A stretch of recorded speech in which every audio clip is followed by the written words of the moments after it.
Саламатсыңарбы? 11-класстын окуучулары, бүгүнкү сабагыбыз дүйнөлүк тарых сабагы. Экранга жакыныраак келип, колуңарга дептер, ручка алып, болгон окуяларды, терминдердин чечмеленишин, даталарды жазып алып турсаңар болот. Бүгүнкү сабагыбыздын темасы колониялык Африка жана Латын Америкасындагы көз карандысыз мамлекеттердин өнүгүшү. Бүгүнкү сабакта эмнелер жөнүндө маалымат аласыңар. Бүгүнкү сабакта Африка континентинин колонияга айланышы, модернизациялоо саясатынын жүргүзүлүшү, Африка континентинде жайгашкан мамлекеттерде кайрадан деколонизация процессинин жүргүзүлүшү, ошондой эле Латын Америкасында жайгашкан мамлекеттердин өнүгүшү тууралуу маалыматтарга ээ болосуңар.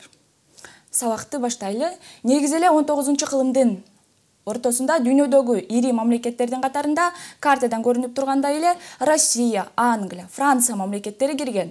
Ал эми 19-кылымдын ортосунан баштап мына ушул аталган мамлекеттердин катарына Германия, Иракы чыгышынан Япония, Америка Кошмо Штаты, Италия, Бельгия сыяктуу мамлекеттер кирген. Бул мамлекеттер дүйнөнү басып алыш үчүн бири-бири менен атаандаша башташкан. Булардын эң негизги максаттарынын бири Африка континентин колониялаштыруу болгон. Колония деген эмне? Колония деген бул латын тилинен которгондо жайгаштыруу дегенди түшүндүрөт. Саясий жана экономикалык жактан көз каранды мамлекеттер. Африка континентин басып алыш үчүн түштүктөн түндүктү көздөй англичандар, батыштан чыгышты көздөй француздар, түндүктөн жана түндүк чыгыш тарабынан италиялыктар, Португалия, Германия, Бельгия сыяктуу мамлекеттер аракеттерди жүргүзө баштаган. Натыйжада 20-кылымдын башында 1900-жылдары Африка континентинде эки мамлекет өзүнүн көз карандысыздыгын сактап калган. Бул мамлекеттердин катарына Либерия жана Эфиопия мамлекеттери кирген. Бул мамлекеттерди дагы басып алгысы келген мамлекеттер болгон. Мисалы, Эфиопиянын территориясына 1867-жылы англичандар аракет кылып, бирок аракети ишке ашпай калган. Андан кийин италиялыктар 1895-96 жылдары басып алуу аракеттерин жүргүзүшүп, бирок Адуанын алдындагы болгон салгылашууда жеңилип калгандыгына байланыштуу италиялыктар артка чегинүүгө мажбур болушкан. Бирок Эфиопия мамлекети дагы, Либерия мамлекеттери дагы капиталисттик мамлекеттер тарабынан басылып алынып калбаса деле, булар таасир, экономикалык жактан таасир астында калган. Мисалы, Либерия мамлекети Америка Кошмо Штатынын, ал эми Эфиопия мамлекети болсо Англия мамлекети менен Франция мамлекетинин таасири астында калган. Негизи эле бул 19-кылымдын экинчи жарымында дүйнөдөгү мамлекеттер жаңы колонияларды басып алуу үчүн бири-бири менен атаандаштыгына байланыштуу империализм доору деп аталып коюшкан. Деги эле бул колониялаштырылган мамлекеттерди ири дөөлөттөр кандай пайдаланган? Албетте, бул жердеги жайгашкан ички сырьё булактарын сыртка ташып кетип турган. Мисалы, Африка континентинен силер билгендей эле мурда араб, кулдарды, алмаз, билдин сөөгүн сыяктуу, ошондой эле 19-кылымдын экинчи жарымынан баштап бул товарларга кошулуп, негизи эле басып алынган колониялаштырылган мамлекеттерде эмнелерди алып кетип турушкан. Бул Африка континентинде мисалга ала турган болсок, кулдарды, пилдин сөөгүн, какао, жер жаңгак, алмаз, алтын сыяктуу булактарды сыртка чыгарып кетип турушкандагы, ал эми өздөрү өндүргөн товарларды, мисалы, кездемелерди, жарым фабрикат товарларды Африка континентинин территориясына алып келип, кымбат баада сатып турушкан. Бул эксплуатациялоонун, товарларды киргизүү жолу болгон. Ал эми 19-кылымдын ортосунан баштап эксплуатациялоонун жаңы түрү киргизилген. Бул капиталды ташып чыгаруу болгон. Капиталды ташып чыгаруу эки бөлүктөн турган. Бул биринчиси каржылык, экинчиси өнөр жайлык. Бул кандай жүргүзүлгөн? Албетте, бул Африка континентиндеги жергиликтүү элдерге атайын завод, фабрикалык ишканаларды куруп берген. Ошондой эле темир жолдорду, шосселерди, чоң-чоң шаарларды, деги эле Африка континентин модернизациялоо иш чарасын жүргүзө башташкан. Бирок ошол жаңы системага африкалык эл даяр болбогондугуна байланыштуу бул жердегилер африкалыктар шаар эле жаңы нерсени кабыл алып кеткен эмес. Анткени капиталисттик мамлекеттер жергиликтүү элдерге жаңы системаларды жүргүзүп тургандыгы менен жергиликтүү элдерди булар экинчи сорттогу адамдардай көрүшкөн. Ошондуктан африкалыктар чет элдик мамлекеттерди бат эле кабыл алып кеткен эмес. Андан кийин модернизациялоо иш чарасын жүргүздүк деп айтып кеттим. Модернизациялоо деген эмне? Модернизациялоо деген бул англис тилинен которгондо жаңылануу дегенди түшүндүрөт. Эски феодалдык системадан жаңы капиталисттик системаны орнотууга иш-аракеттерди жүргүзө башташкан. Капиталисттик системаны орнотуш үчүн бир нече багытта жүргүзүлгөн. Бул акча товар системасын киргизүү, жеке менчикти өнүктүрүү, жекешкердик демилгелерди өнүктүрүү, завод, фабрикалык ишканалардын курулушу. Капиталисттик системаны орнотуп жаткан учурда Африка континентиндеги элдер бат эле кабыл алып кеткен эмес. Анткени өзгөчө бул капиталисттик система менен феодалдык система бири-бири менен аралашып, анан чогуу өнүккөндүгүн байкасак болот. Анткени айыл чарба тармагында акча товар системасы жеке менчик киргизилип жатса, баягы бай дыйкандар жаңы жерлерди басып алышкандагы ошол жерлерди дыйкандарга арендага берүүнү уланта беришкен. Мындай нерсе бул феодалдык системанын калдыктары болуп эсептелинет. Айыл чарбасына салыштырмалуу өнөр жайын модернизациялоо тездик менен жүргүзүлгөн. Өнөр жайын модернизациялоонун натыйжасында капитализмдин эки түрү пайда болгон. Биринчиси табигый жол менен өнүккөн ишкерлерге айланган кол өнөрчүлөр. Экинчиси болсо бул чет элдик мамлекеттер тарабынан курулган завод-фабрикалык ишканалар болуп эсептелинет. Ушул завод-фабрикалык ишканалардын курулушу бул Африка элинин агрардык өлкөдөн индустриалдуу өлкөгө өсүп өнүгүшүнө чоң салымдардын бири болгон. Жергиликтүү элдер завод-фабрикалык ишканаларда 12-16 саатка чейин иштешип, алган маяналары күнүмдүк турмушуна араң жетип турган. Өнөр жайын модернизациялоодон тышкары дагы бул жаңылануу процесси социалдык катмарларга дагы өзүнүн таасирин тийгизген. Натыйжада Африка континентинде 3 катмар пайда болгон. Биринчи катмарга капиталисттик доорго чейинки катмарлар, буларга феодалдар, кол өнөрчүлөр, дыйкандар киришкен. Ал эми экинчи катмарга өздөрүнүн абалы боюнча эскиче, бирок жаңыча системанын ортосунда турган адамдардын тобу кирген. Булар ишкерлерге айланган бай помещиктер, жалданма жумушчуларга айланган жергиликтүү эл кирген. Үчүнчү катмар бул заманбап коомдук катмар. Заманбап коомдук катмардын пайда болушу Африка континентиндеги элдердин жаңы капиталисттик системага оошуна чоң өбөлгөлөрдүн бири болгон. Коомдук катмарларга жаңы пайда болгон. Булар 3 топко бөлүнгөн. Булар улуттук буржуазия, интеллигенция, анан жумушчу табы. Улуттук буржуазия өз ичинен төмөнкү буржуазия жана жогорку буржуазия болуп экиге бөлүнгөн. Биринчи жогорку буржуазияга булар жергиликтүү элдердин чыккан бай ишканалардын, банктардын ээлери кирген. Ал эми экинчиси болсо мастерскойлору бар кол өнөрчүлөр, ишкерлер кирген. Интеллигенция булар силер билгендей Европа мамлекеттерине барып билим алып келген адамдардын тобу. Ал эми үчүнчү топ болсо бул жумушчу табы, бул жергиликтүү элдер тарабынан, жергиликтүү элдер менен түзүлгөн элдер эсептелинет. Булар завод-фабрикалык ишканаларда иштешкен, күнүмдүк турмуш жашоосун көрүш үчүн. Деги эле интеллигенциянын пайда болушу бул Европа өлкөлөрүнөн алар билим алып келишип, кайра Африкага кайтып келгенде, булар жергиликтүү элдерди улуттук кыймылдарга тарта баштаган. Анткени чет элдик мамлекеттерди кууп чыгышыбыз керек, алардын ордуна өз алдынча көз карандысыз мамлекеттерди түзүшүбүз керек деп иш-аракеттерди жүргүзө башташкан. Натыйжада 19-кылымда улутчулдук феодалдык кыймыл пайда болгон. Улутчулдук феодалдык кыймыл бул феодалдар мурда капиталисттик мамлекеттер келгенге чейин булардын өздөрүнүн байлыгы дагы, анан бийлиги да болгон. Анан ошол баягы капиталисттик мамлекеттер келгенден кийин бийлиги дагы, байлыгы да чектелип калган. Анан жаңы капиталисттик системаларды кубалап чыгып, өздөрүнүн бийлигин калыбына келтиргиси келген феодалдар болгон. Бирок ошол мезгилде жергиликтүү Африка континентинде жашаган элдерди бардыгы бул феодалдардын артынан жүгүргөн эмес. Анткени жаңы системага көнүп кеткен адамдардын топтору да болгон. Андан кийин 20-кылым 20-кылымдын башында дүйнөдө чоң өзгөрүүлөр болгон. Бул 1904-5 жылдар болуп өткөн Орус-Япон согушу, андан кийинки 1905-7 жылдары болуп өткөн биринчи Орус революциясы дүйнөгө өзүнүн таасирин тийгизген. Андан кийинки 1,5 миллиард калкы бар 38 мамлекет катышкан биринчи дүйнөлүк согуш. Биринчи дүйнөлүк согуш бул 1914 жылдан башталып 18 жылга чейин созулгандыгын бардыгыбыз билебиз. Ошол 1918 жылы биринчи дүйнөлүк согуш бүткөндөн кийин дүйнөдөгү ири мамлекеттердин катарына кирген Германия, Австро-Венгрия, Турция сыяктуу мамлекеттери өздөрүнүн таасирлерин жоготкон. 1918 жылы Париж конференциясына кол коюлган. Париж конференциясында колониялаштырылган мамлекеттердин тагдыры жөнүндө дагы программалар кабыл алынган.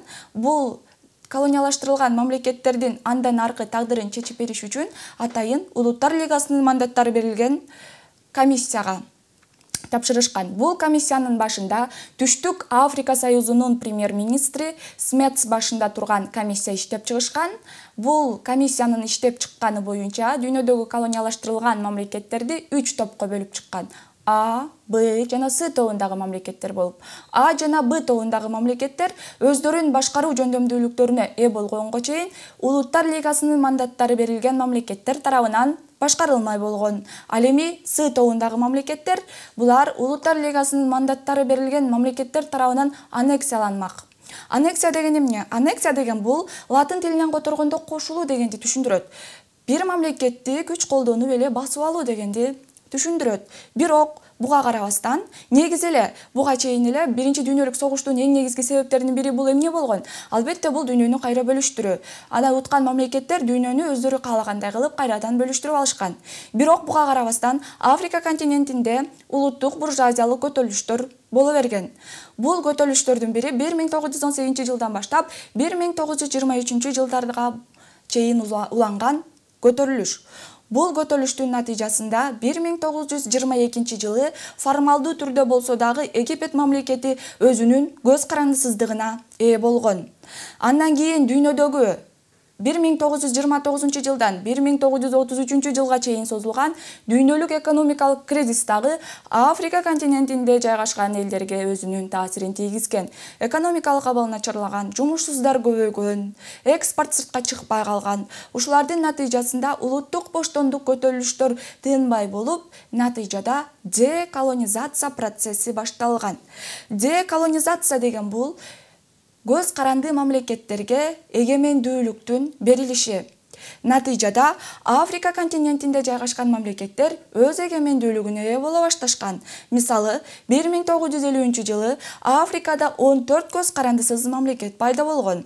Ал эми 1960 жыл бул Африка жылы деген ат менен тарыхка калган. Анткени ушул жылы Африка континентинде 17 мамлекет өз эгемендүүлүгүнө ээ болгон.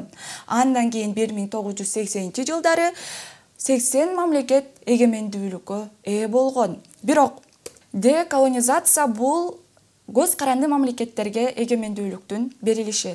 Деколонизация процесси жаңы проблемаларды пайда кылган. Бул проблемалардын бири чек ара маселеси болгон. Андан тышкары экономикалык да проблема пайда болгон. Ошол проблемалардын натыйжасында жаңы түзүлгөн Африкадагы мамлекеттер Европа мамлекеттеринен экономикалык жардам сураганга мажбур болушкан. Натыйжада колониялаштыруунун жаңы жолу неоколониализм пайда болгон. Неоколониализм бул экономикалык жактан көз каранды мамлекеттер. Европа мамлекеттери Африка континентинде жайгашкан мамлекеттерге акча каражат тарабынан жардам берип атабыз деп, алардын ички иштерине чейин кийлигишүүлөрүн баштаган.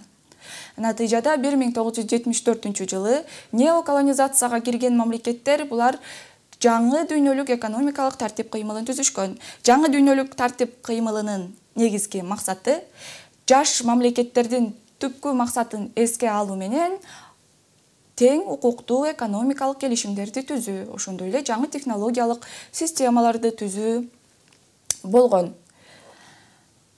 Андан кийинки Латын Америкасы. Латын Америкасы булар Борбордук жана Түштүк Америка өлкөлөрү киргендигин бардыгыңар билесиңер.